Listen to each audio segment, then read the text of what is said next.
Keeping the Flow podcast, hosted by Jason and Chad.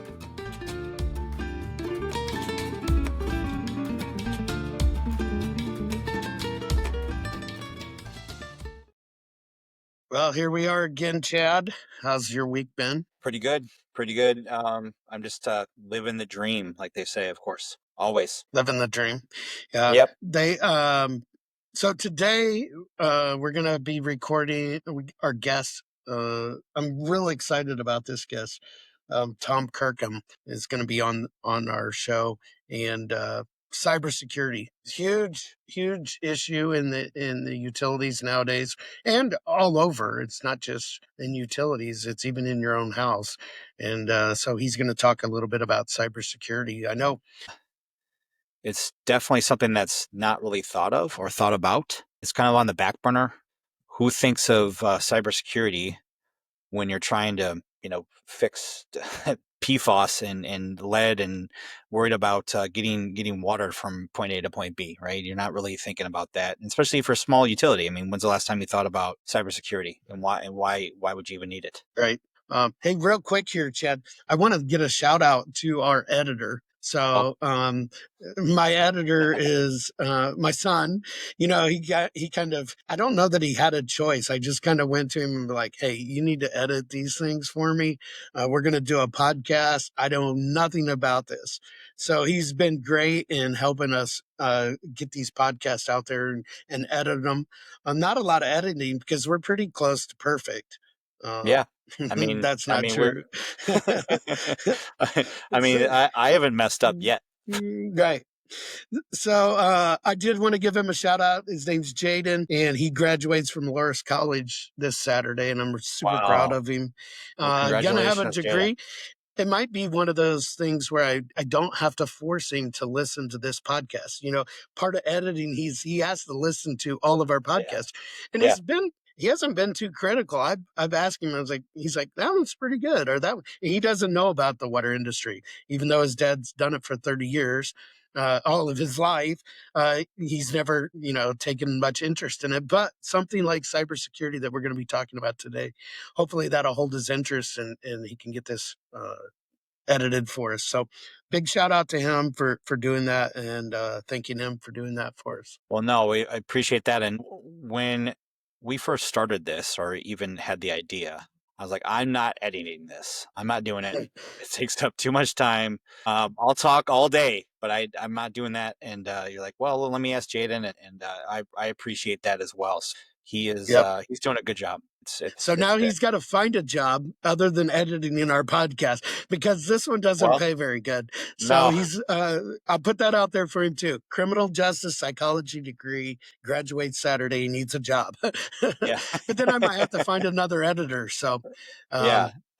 with that, I don't know. You got any other idle talk here before we jump right into this guest? No, I'm excited and kind of scared. I mean, he's going to tell us about some stuff that we don't know about and what to look out for. I mean, Yeah. we'll see what happens, but I'm All right. excited for it. Yeah. Let's get Sounds started. good. Let's get All her right. going. Here we go. All right. So, Tom, tell us a little bit about yourself and your the reason why you're here on Keeping the Flow today. Well, it's a privilege to be here, but Kirkham Iron Tech is what's known in the business as a managed security services provider. So we do IT and cybersecurity for our clients, and water utilities, of course, is in that group. Especially interested in critical infrastructure. The company is 25 years old, and in the beginning, first 15, give or take, years of it, it was really about managing IT. All these people they had servers in their offices doing various types of things and all of that. So a lot of failures that we prevented and things like that. But about 10 years ago, we got real serious about putting the right cybersecurity defensive tools, techniques, procedures, and policies in place to protect our clients from modern day hacking. And the old ways of doing things with antivirus and all of that is simply no longer effective. In fact, a modern day ransomware attack doesn't even have a virus to detect in it. There's no virus signature to detect. So we're putting in these industrial grade DoD level defensive systems for our clients. And then shortly thereafter, we started requiring it. And something happened to me in my personal life that kind of made me passionate about this. So about 10 years ago, an FBI agent came to the office, and it was me and it was only me and the president in the office. It was one of those weird holidays like July 3rd and the 4th was on a Saturday, you know? Hmm. And we both were the only ones in the office, and an FBI agent come bopping in. Hey, I'm so and so with the FBI, had his badge up and everything like that. I'm looking for Tom Kirkham. And he goes, "You're in trouble, but not with us." And he proceeded Man. to tell me that I was on an ISIS kill list. So that name, address, place of employment, I mean, named. The whole, a lot of My name. personal information. And you may be wondering, well, what does this have to do with anything, right? Are you on the list because you're in the cybersecurity business? Were you in the military? Are you a spy? Whatever it is. And if you remember those days, there was about 4 or 5 lists that were released, mostly law enforcement, political targets, military, Washington, D.C., and New York City Metro. Well, there was one list that was seemingly random, and it was people all over the country, 2 or 3,000 people on the list. And the FBI agent didn't know why at the time. He just told me. And I'll tell you, it takes a little while for that to sink in, that you are named to get killed, to be murdered. That's amazing. But here's why it's relevant. How do you? Wow. Here's so why it's relevant to this discussion and why I'm passionate about this industry is that the only reason I'm on that list was because of a data breach. The Right. United Cyber Caliphate had gotten a hold of a Sun Microsystems database. I had previewed some double secret, new technology they thinking about introducing, and they had to gather all this information in case somebody leaked it, right? You guys have done that kind of stuff, I'm sure. And that's the database they got. The United Cyber Caliphate gave it to ISIS. That's their cyber warfare unit, much like our NSA or U.S. Cyber Command. These bigger terrorist group, they have teams of hackers. And anyway, the only reason I'm on the list is because that database was the one that was stolen, and their objective is to recruit lone wolves, which they actually arrested a couple here that tried to carry out a mass attack on a shopping mall here. So, I mean, I'm not worried about somebody from ISIS flying over here. I'm worried about these lone wolves, these people that want to join ISIS. And it was right here in my town. And this was at a time I didn't talk about this publicly because, we Americans. keep a low profile, but yeah, it was kind of life changing. That's definitely an eye opener. But it just goes to show that it's not necessarily, especially with water utilities and other critical infrastructure, this can be a life or death issue. People have died because of computer hacking. Huh. And water deliveries, and I can go through some incidents with some of the water utilities where they've messed up the chemistry, and then nation state threat actors trying to flood upstate New York, by hacking Yeah. into a dam. And I think you might have talked about this in your book, maybe the myth that it can't happen to me, which most of us are under that. Like, oh, it can't happen to me. We're too small. They're not going to mess with us, or, we're a water industry or wastewater industry. They don't want to mess with us. But in reality, anything to cause disruption, right? Is that kind of Yeah. the main? Well, that's one of the biggest myths because, what do we think when people think about major hacks? They think JBS Meat Supply, Colonial Pipeline, Sony Picture Corporations. That's what gets on CNN. That's what's in the Washington Post. The vast majority of attacks are on small to medium sized organizations and individuals. And what this is something even the FBI doesn't talk about enough. The other security experts don't talk about enough, but it's a numbers game. It is a huge, huge international criminal industry. They don't know who you are. They don't care who you are. They'll spew out 1 million emails and just hope 1% become a ransomware victim, and they collect whatever, $5 or $10,000 per Right. victim. And you can quickly make, as a hacker, tens of millions of dollars just doing that. And the whole process is fully automated. Now, ransomware happens to be the biggest threat to everybody, but it can shut your utility down. And ransomware is those little bugs that we get on even on our home computer, right? Where they try to take over. I mean, can you explain ransomware?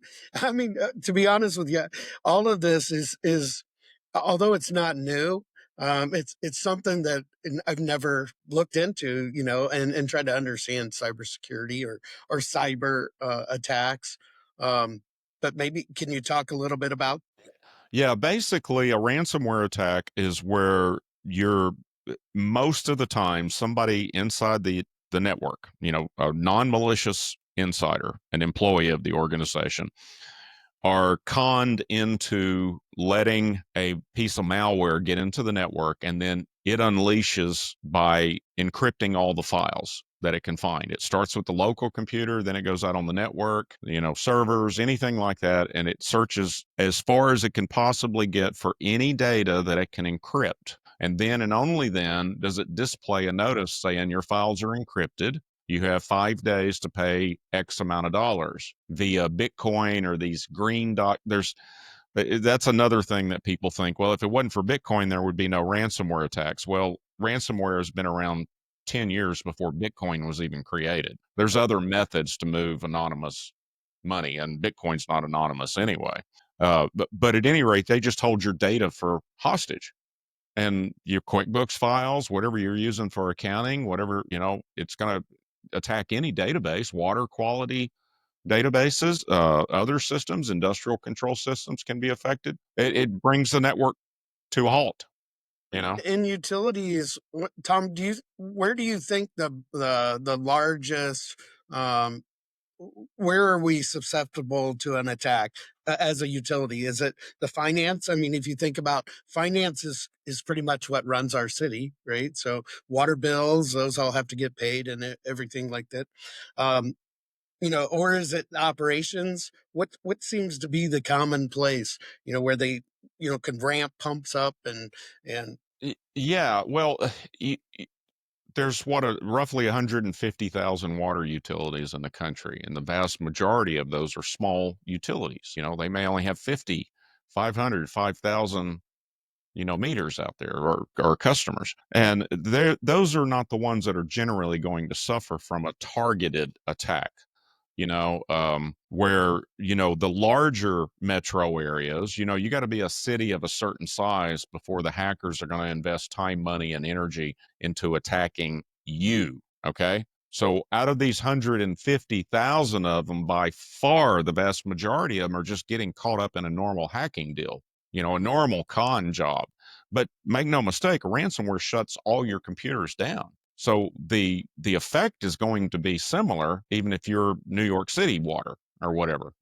So it's just that they have to be even more careful the larger the city or the larger the water utility is. So I want to stress this is what most people don't know. You go, well, we're a little bitty utility. We have 1,500 customers, and we're in the middle of North Dakota. Why would they want to attack me? Well, that's not the issue. The issue is they downloaded the EPA list of all the water utilities in the country, and they're using that list to spew out 150,000 emails, hoping that 15,000 of them become a victim and pay the ransom.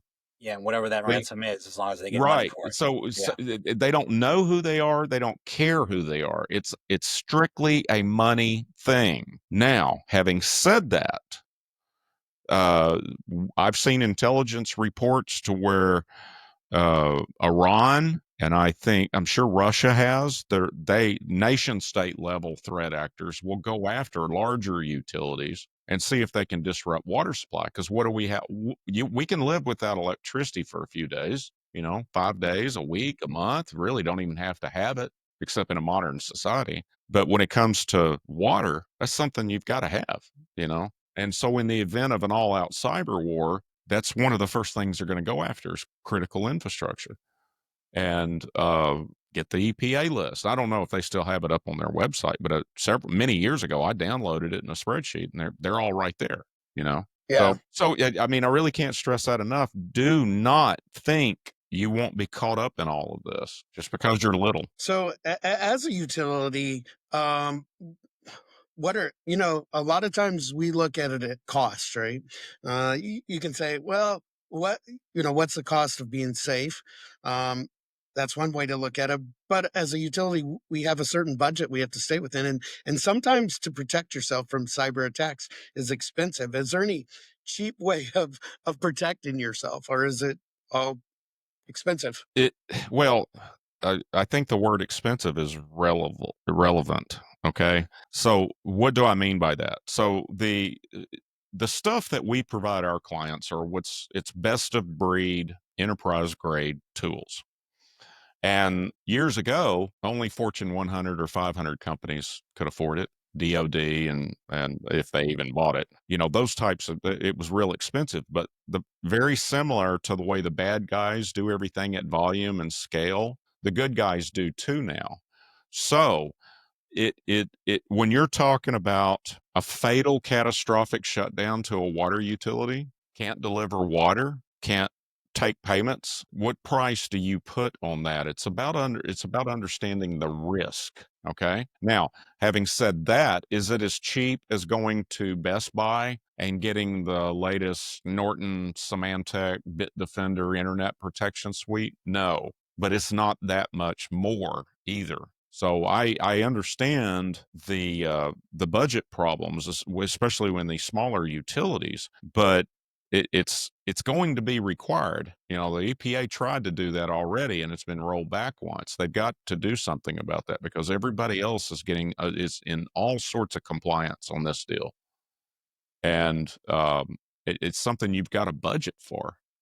And it's not. This isn't the place to cheap out.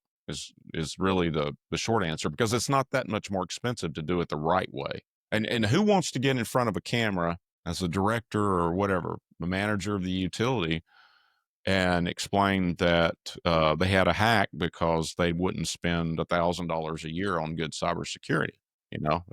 Did you have anything in place? That's going to be the very first question. Why didn't you stop this? So what would prevention for a utility look like, Tom? It varies by the number of computers. But computers that are in the city itself, or that are tied to a city network, or Well, that's a very good question. So, if there's a computer on the network, it's an all or nothing deal, right? Because the defense is only as strong as the weakest link of the chain. So if you just say, well, we're just going to protect the utility computers, well, there's all the other computers that are connected is part of the threat. Now, it depends on network configurations and things like that. But ideally, we don't have no client of ours do we allow them to just pick the computers. Because don't forget, once that whatever the malware is, it's going to look all over the network. And if it doesn't hit this one because it was protected, it's going to go hit something else. So it's really an all or nothing. It's the cost of doing business anymore. I mean, it's everybody how everybody knows you invest in computers, right? It has an ROI. But when I first was into computers back in the old IBM XT days, the green screens and the clickety clack yeah, keyboards, those were $5,000 computers. You had to spend a lot of money to get training. Everything was done from scratch. And it was an expensive business tool. Well, now everybody just knows you put computers in to increase efficiencies and improve the bottom line. We haven't gotten there yet with cyber security. And it's still, especially in this industry, it's still thought of as nice to have. It won't happen to us. There's all sorts of excuses that I've heard over the years, and when in reality, it may be the only thing that'll save your utility from a fatal catastrophic shutdown. So, and Tom, I so I've heard, and maybe you can clear this up for me too, that utilities that are not on the internet, let's say they have systems that are just internal, It's probably not the best idea either, because there's no way to upgrade those systems and or protect them because they can still be hacked. Yeah, well, when you get into legacy computers and like you can't upgrade from Windows XP because the software companies, well, that's a whole world of problems different. We can't put our tools on there, but more importantly, you can't patch the operating system. Now, as far as air gapping, like, oh, we don't connect it to the internet. I can think of a half a dozen different ways to infect a computer that's not connected to the internet. I mean, it is harder. It is going to be targeted, but it can be done. But more importantly, that is, I don't want my car to wear out, so I don't buy gasoline for it, right? You know, Yeah. yeah, And that's kind of one of those issues though, too, where we sometimes we don't have a choice. A lot of our equipment in say a water plant, these companies are able to log in and diagnose what the problems are with pumps, with motors, with testing equipment. So you almost have to have some sort of connection to the internet to allow them to diagnose your stuff. Used to, we'd send a mechanic out to diagnose a problem with the pump. Nowadays they say, well, let us dial in and we can tell you what's wrong with it. That, and the fact that more and more of your smaller operations are going to where they can operate equipment and operate control operations from their phones or from outside the plants. I'm not to that point yet. Even myself, I'm not that comfortable with. With SCADA, Yeah, right? yeah, correct. You can check well, it from at launch. you're kind of touching on some things that is like the very first thing you have to do as a utility is you need to understand the condition of your ship, right? You say you're a ship captain. You got a big cargo ship. You're leaving Singapore for Long Beach, right? Going across the Pacific, all of this stuff. Now, what's he do? He's planning the route. He's judging the skill set of the crew. He wants to know, is the starboard engine that was just rebuilt, what's the rev limit on it? Is it running okay? What's the weather look like? And so a captain has to know the condition of his ship, the weaknesses and strengths of his ship. So you identify the vulnerabilities and the weaknesses from a cybersecurity standpoint for a water utility, and then you start protecting it. You start fixing those things. And, like our objective with our clients, they say we bring on a new client, we walk them through this assessment. Now we've got our own, but there's a bunch of them out there. Okay, here's all your vulnerabilities. And we're trying to get you from a 10% chance in any given year of having a security event down to a 0.01 or 0.001. Nothing is 100%. If the NSA can be breached, which it has been, and this is another reason why the world is different than it was 20 years ago from a hacking perspective. The NSA was breached and their cyber warfare tools were stolen along with the source code, and those are being used against us every day. And so okay, here's your vulnerabilities, and is this worth the risk and all? You're a small utility. We're not going to worry about North Korea too much. Okay. But if you serve 100,000 people, we're going to put nation state level threat responses. And then you get into things like, okay, well, you've got all this legacy computers still running XP or whatever. And so we go, okay, well, we need to do some stuff with the switch maybe. And there's some other tools that are designed to actually go into industrial control systems and monitor for intrusions too, as well. And of course, the more of that stuff you put on, the more it costs, right?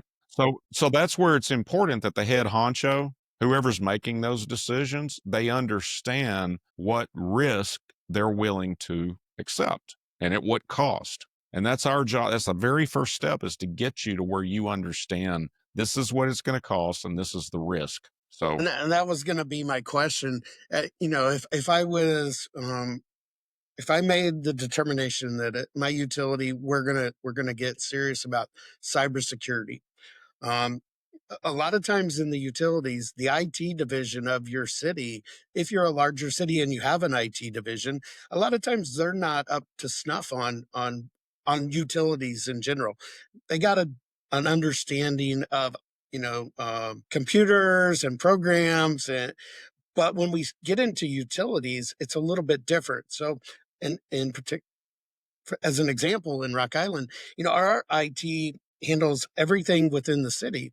But then when we get to our utilities, it's a little different because there's different programs, there's different things running that they may not understand. So as a supervisor, is it am I best to go outside and try to find somebody such as yourself or your company to give me that assessment first? That's a great way to start. And you're pointing what a lot of people don't realize is you can be the best IT person in the world, but cybersecurity has different objectives and it's a whole different skill set. It would be like going to your neurosurgeon for heart surgery, right? There's a lot of specialties in the industry, both good guys and the bad guys. It's very, very specialized. And of course, my specialty is evangelizing and increasing awareness. But we've got people in the company that do other things, that actually get in and do the response stuff, battle the bad guys, live, and others that run logs and analyze for things. But it's important to make that distinction. And it's not do it yourself anymore. And what we are seeing is companies of all sizes, we are getting calls from IT managers, directors, because the good ones recognize that's not in their wheelhouse. And not only that, if something does go wrong, if they're outsourcing it, they got somebody to blame, right? Right. And but it's a good way to do it because most of the expert in this industry work for companies like us, or they work for vendors that we buy from. That's where the real experts are for the most part. So Tom, you can't sit there on YouTube at late at night and try to figure out how to cybersecurity your SCADA system or anything. That's not there. I wouldn't do it. I would, but I wouldn't recommend it. You know what I want? I want you water operators. I want you guys to deliver fresh, clean, safe water. I want that to be your specialty. I do a lot of bar associations and the attorneys and engineering societies. You guys know what I'm about to say, Right. probably. Smartest men in the world, smartest women in the world. And I had a plastic surgeon years ago said, well, I could do all of this networking stuff. I just don't have time. And I go, well, yeah, I could do plastic surgery, but I don't have time to learn it, Yeah. Or the And clients. yeah, I want you guys that you do what you do best and outsource the rest. That's what we do as a company. That's what Exactly. everybody does. But it's not something that, the 16-year-old kid, IT nerd down the block knows everything about computers. No, that's not who you go to. Let me give you an idea how big the hacking industry is and how specialized it is. Okay. It was $9 trillion last year. Trillion globally. Trillion. That if it was measured as the GDP of a country, it'd be the third largest country on the planet. It's a lot of money in there. So in a normal ransomware attack that we kind of talked about earlier, the guy doing the ransomware attack, his superpower is conning people into opening a file attachment or doing something to let the malware into the network. That's his specialty. He doesn't know how to write code. He doesn't know jack about networks. Now, what he does have, he's got to have servers, got to have a clean email server, got to have a clean encryption server. So he goes out on the dark web and from other criminal organizations rents those servers as a service to do that job from other criminals. Okay. He goes out on the dark web and buys a software kit to make it a point and click attack. He uploads the spreadsheet with the emails. He sets some parameters around what the ransom request is going to be, how long he wants to wait, 5 days, 3 days, 7 days, and it's point and click. Next, this. Here's the address of the email server. Here's the address of the encryption server. And then finally, on the last screen, he puts in the 800 number help desk for the victims to call in case they don't know how to buy Bitcoin or there's a technical problem with unencrypting the files. So he goes out and from yet another criminal organization rents their services, 24/7 help desk. This industry is mind-boggling huge. Yeah. That's And why it's a spider webs numbers everywhere. game. So Yeah. so there was one group called G and Crab, the biggest, as far as I know, the biggest global ransomware attack in history. They grossed $3.5 billion. Those two hackers. That's what they grossed. and they netted about $300 million each. So that's a big difference, right? That's almost $3 billion left. Well, that other $3 billion got paid out to all their partners in crime, the ones that are providing support services, infrastructure, things like that. You go on the dark web, guys, and you'll see people in these organizations complain about administration headaches, personnel problems, and It's nothing. you know, it's just a big organization. So who's doing, are these countries doing this, or just a couple of guys in a basement, or what? How do they? Couple guys running a podcast. How would we do this? I mean, 3 billion. I mean, that's pretty interesting. Yeah, so we classify these as different types of threat actors, right? So we learn more about their tools, techniques, tactics, how they do things, method, but what is it, modus operandi? And so you've got at the two biggies are nation states, and so what's their objectives? Well, cyber war, geopolitical dynamics is what nation states typically do. Now, North Korea and Iran, due to sanctions, have also been known to distribute ransomware because they need US dollars to buy goods and services on the black market. So they take the Bitcoin and launder it into US currency because that is untraceable. But generally speaking, nation states are doing something else. China is real big on stealing intellectual property. So when we're talking to any kind of, like a patent attorney, a law firm that specializes in that, we got to consider that as a real threat, depending on their size and who their clients are and things like that. But the vast majority of them where this volume and scale comes in is criminal. It's just for the money. The days of the stereotype Cheeto eating guy in his mom's basement doing it for bragging rights. Those are why do it for bragging rights if you can make millions of dollars? So what do you think? What do you think I mean, we're hearing a lot about it in the last couple of years in the utility industry. And why do you think it has taken us? I mean, it's been around for a while. Why do you think it's taken us this long to get serious about it? I think a lot of it's I mean, because a lot of the stuff you're talking about, I mean, I have no clue about the dark web and all of this. For somebody like myself, I'm sitting here going, whoa, this is like out there stuff, why should I be worried about it? Like, I don't, I've done my best. I think I've spoken and held continuous education sessions with every rural water association in the country.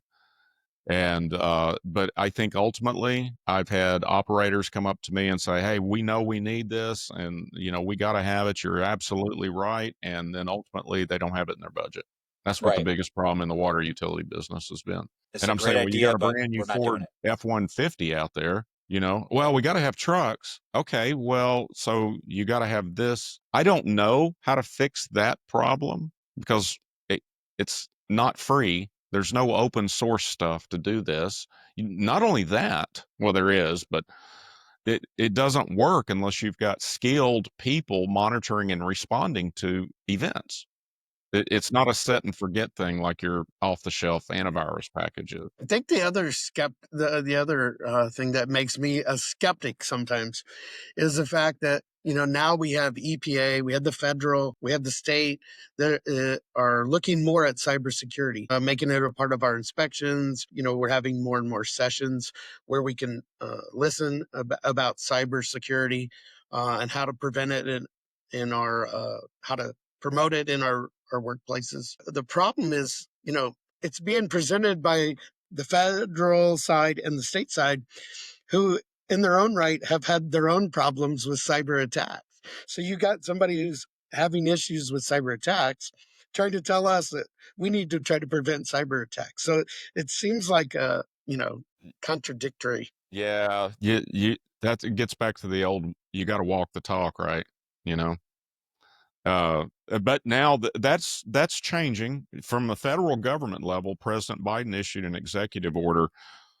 All agencies, regardless of mission or task or whatever it is, here's the minimum cybersecurity defenses, and you've got they've got to already be in compliance. It was a couple of years ago when he did it, or 3 years, maybe 4 now. But he gave them like a year and a half, 2 years to get all of this stuff, the same stuff we put in, to get all of this stuff put in. You may remember the SolarWinds attack on the federal government. It was the largest attack on the U.S. government. Yeah, the largest attack on the U.S. government in history. And the funny thing was, the departments and the agencies that had implemented these defensive tools that we put in, they didn't get affected by it. It was the ones that didn't. So until they were forced to do it, they still did not do it. And look, I've been doing this a long time. I've seen how these things start out. It's always baby steps. Like you take HIPAA, for example.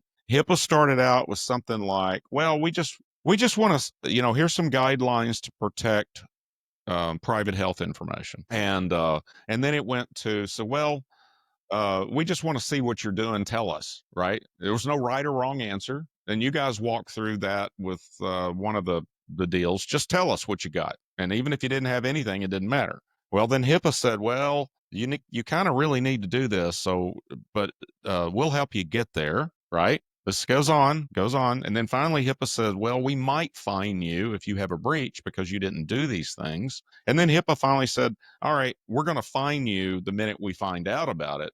And then we may or may not help you figure out what went wrong. It's happening everywhere. Automobile dealers are regulated by the Federal Trade Commission. They have to have cybersecurity because they handle people's financial information. And I see it every day in every industry. And on top of that, this is another myth that, well, we've got cybersecurity insurance, so I don't have to really worry about it.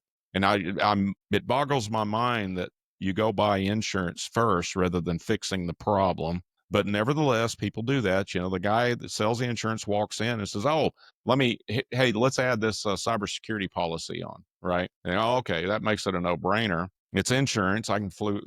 Finance guy's not going to worry about that. But now what's happening is the insurance companies are doing vulnerability assessments. And then if they even write the policy, they are going to set the premium depending on how risky you are to insure from a cybersecurity standpoint. So you've even got, you already have compliance issues just from insurance and cybersecurity. It's inevitable. It's inevitable. Yeah. Being in the business as long as you have been, Tom, do you ever see us getting ahead of cybersecurity threat? I mean, it's from what you're talking about here. It's always evolving. They're always seems like the bad guys are always one step. We can put a block in and then they find a ladder to climb over it or around it, or it's always evolving, which in turn then circles back to the utilities, because it isn't just like, oh, well, we're going to put a new component in and we're done. This is something that utilities also have to get the mindset that they always have to be updating and evolving, because the bad guys are evolving as well. Yeah. And it's like I said earlier, and I know that's kind of a way to kind of justify, I guess, because, well, we can't keep up. The bad guys are always going to innovate. But I can say this: no client of ours has had a significant event since we forced them to put in the right stuff. Now, I hope I can always say that, right? But I'm not promising I can always say it, but it's a fact today. So that means it is effective. And it's the old adage to where, well, we've got to be right every single second of every single day. They only have to be right once. But the modern defensive tools and techniques and tactics, they don't look for virus signatures. They use artificial intelligence and machine learning, and they can not only can they identify a brand new threat, but every computer protected by that specific tool all over the world knows what to look for within minutes of a computer somewhere in the world detecting the new threat and putting the storyline of the attack on the neural net. So, I mean, within minutes, every computer, millions of computers, can respond to a brand new threat. But here's the big problem. The only reason we have to put all of that stuff out there, industrial strength firewalls and these tools called EDRs and, SIM tools for SCADA devices and all. The only reason we have to do all of that is because of the human failure element. 95% of data breaches are human failure. They are conned. If you guys, if water utilities do nothing but implement security awareness training, continuous cybersecurity awareness training, you'll cut your risk in half. And that's almost free. Just to say, don't open any attachments. Yeah. Well, they educate you on a lot of different things, I got but it. yeah, the SLAM method, just scrutinize the sender, scrutinize any links, don't open any attachments, and then look at the message. You learn that in the training programs, right? And it's like, they're just trying to do their job, right? They're not malicious, and they're trying to be productive and efficient, and they don't stop and think, is this a scam? Or wait a minute, why is this vendor sending me a spreadsheet saying we hadn't paid for these supplies and they're going to cut us off? That they never communicate that way. Until you become a security aware organization, your culture is out of sync, you know? You And I guess, yeah. that's the first thing. It's got to be a top down, walk the talk culture shift for most utilities. And that answers my question that I was going to ask you next too, was if you had a statement or something to get out to utilities, what would be the most important statement that you could tell a utility? Or it actually is not just utilities anymore. Like you said, it's everybody who opens up a computer, starts up a phone, has access to that outside world. Yeah. What would be your advice or statement? Well, you're not, don't think it can't happen to you. There's no such thing as too small, too rural, to whatever excuse you've got. There's no such thing as that, because it's a volume game. You're just on the wrong email list at the wrong time, and it can happen to anybody. And it's not just ransomware. I mean, you look at what happened to Oldsmar, Florida.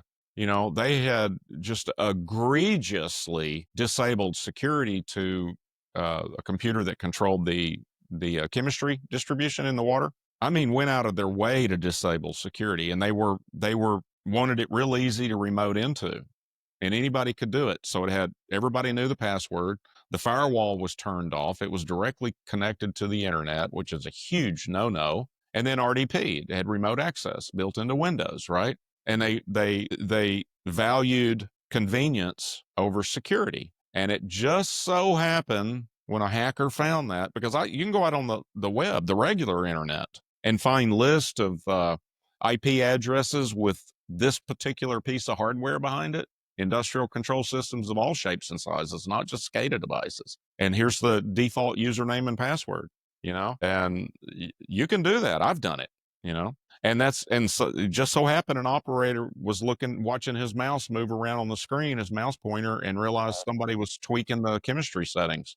Oh, man. And it could have been disastrous. If he hadn't have been there watching, I don't know if it would have been detected. Now, they said they had some fail safes downstream that would trap it, but I mean, I don't know. That's close. That's too close for me. What do you do? Do you unplug your computer right away, or how do you stop him? I mean, I don't get it. I mean, if he's in there, I mean, how do you? I think he unplugged it from the internet. I think I can't remember how it happened. He set the chemistry right back to where it was supposed to be, and then he might have unplugged it from the internet. But and that was a relatively small town in Florida. It was like 20,000 customers. It's like east of Clearwater there in that area, the Bay Area.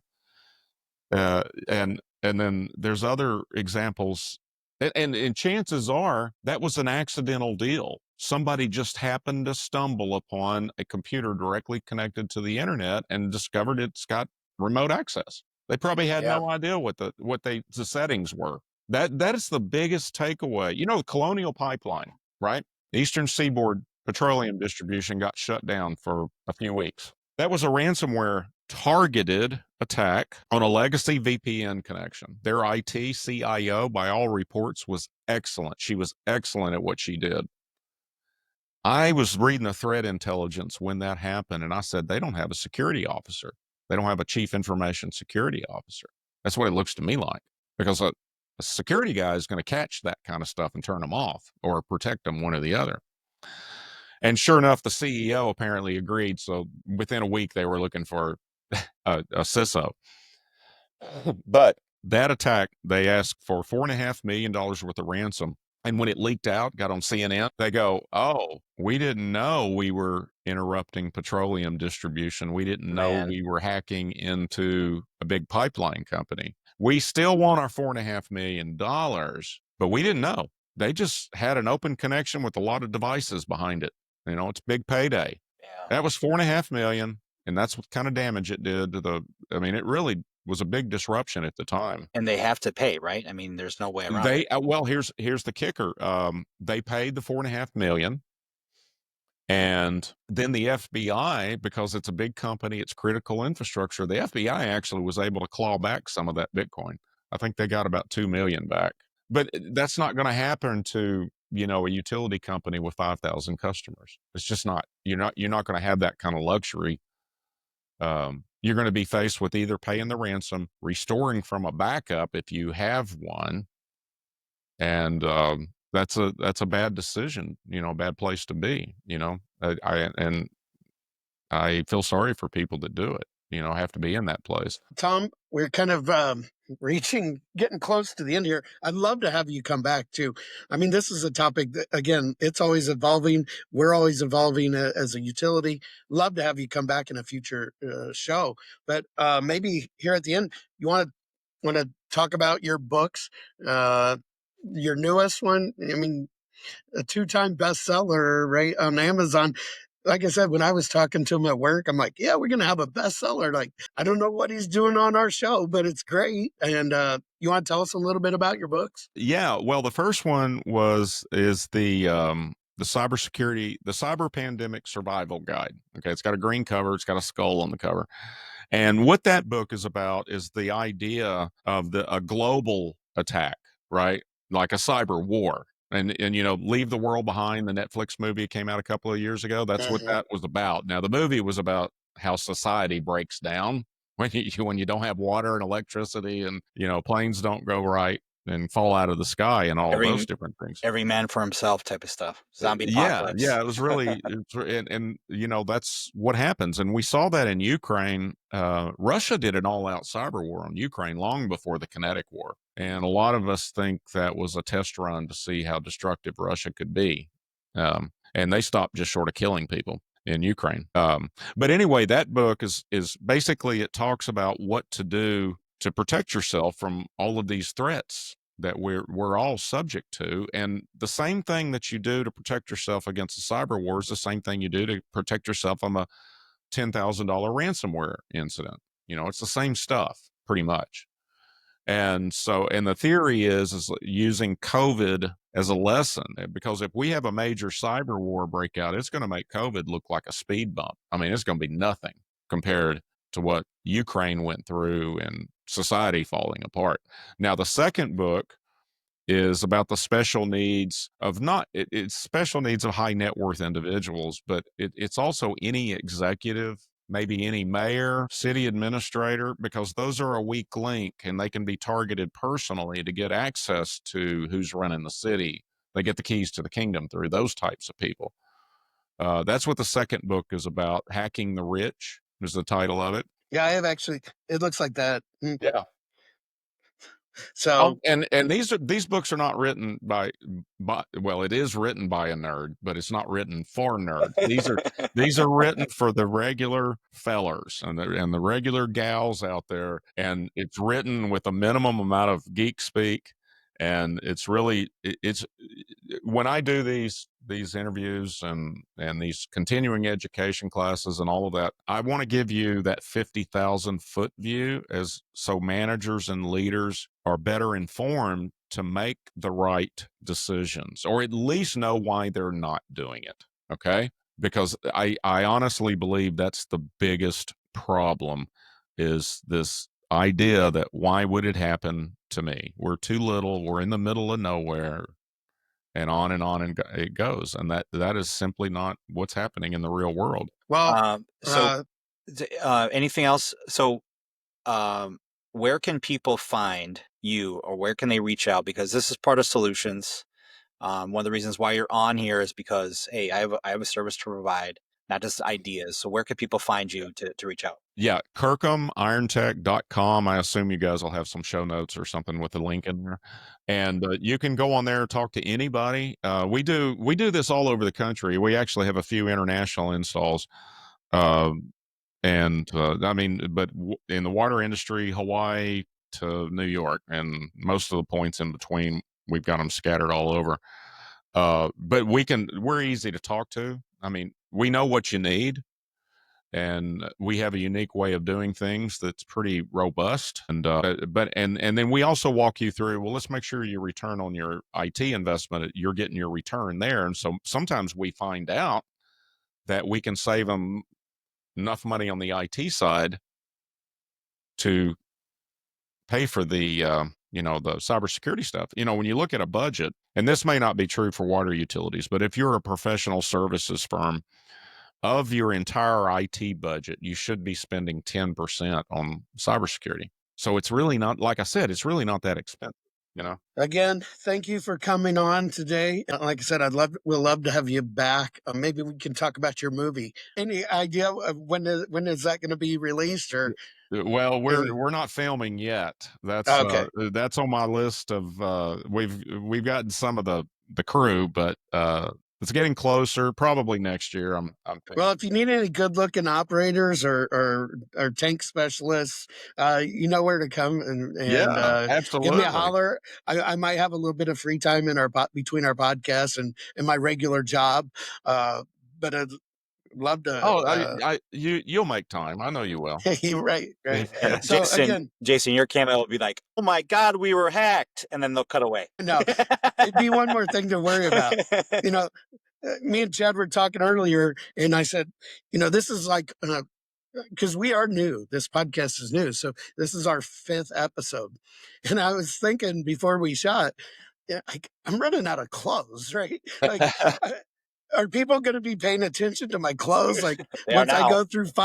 once I go through 5 shirts, it's a little different to being at work because I can take a blue pant with a blue shirt and brown tan pants. I can kind of mix and people don't pay no attention. But when you're just sitting here looking at me it's like, he just wore that shirt on episode 1. Nobody So cares. I think about that. Yeah, I know. Yeah. They probably Well, know. the movie, both of those books has a fictional component in it because I wanted to keep everybody's attention. And they're both about a fiction breach. In fact, the first one's about a little town in Connecticut in the wintertime and the mayor is, don't know what to do. And so he gets helped by this gray hat hacker. The second book, the same hacker helps the same guy. And this guy is trying to get like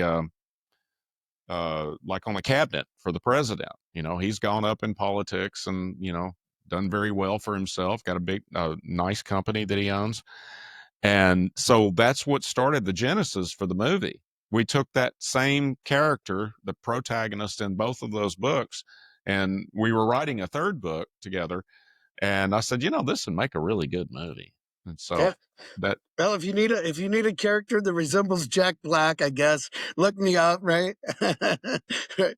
So again, thanks, Tom, and we'll be sure and look for your movies, look for your books, and like I said, maybe have you back at a later point. And thanks again. yeah, anytime. And it really has been my pleasure. And anytime I get a chance, especially with the water utility industry, there's a lot of work to be done there, guys. Absolutely. Yeah. And, And do you do a lot, Tom? With AWWA and like your real water. I heard you mention it a little bit. yeah, we've got a few. We don't do as much as we used to. We had to go after markets that made the company money, Right. and but I've always had a soft spot in my heart because it's critical infrastructure. I understand the numbers game from a defensive standpoint, but still needs the protection. And I've always had a soft spot in my heart for that. And I know there's plenty of people in y'all's industry that do too. There's just not enough voices to get things to really start happening and things like that. But 100%. Well, maybe if we get enough people like yourself out there you know, uh, talking about cybersecurity and the need to secure our critical infrastructure, maybe more people will start listening. So Yeah. And maybe they'll listen to our podcast and they'll say, you know what, maybe we'll take a look at our cybersecurity. So thanks, Tom. Yeah. Thanks, Tom. My pleasure. Appreciate it.